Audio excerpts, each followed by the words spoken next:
Hello guys, welcome back to my channel. Today in this video I will show you how to fix no sound issue on iPhone after update iOS 18.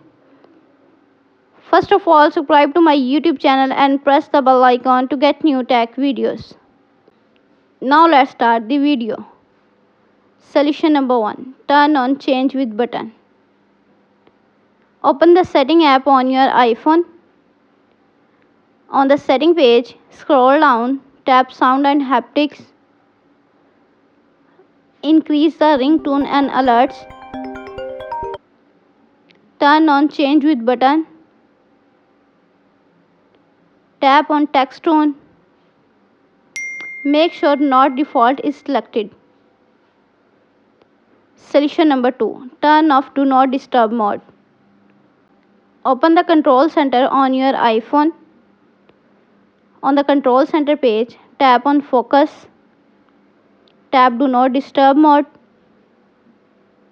Turn off do not disturb mode. Solution number 3. Reset all setting. Open the setting app on your iPhone. Scroll down, tap on general. On the general page, scroll down, tap transfer reset iPhone. Tap reset all setting. Enter your phone passcode. Again reset all setting in the pop-up window to confirm this process.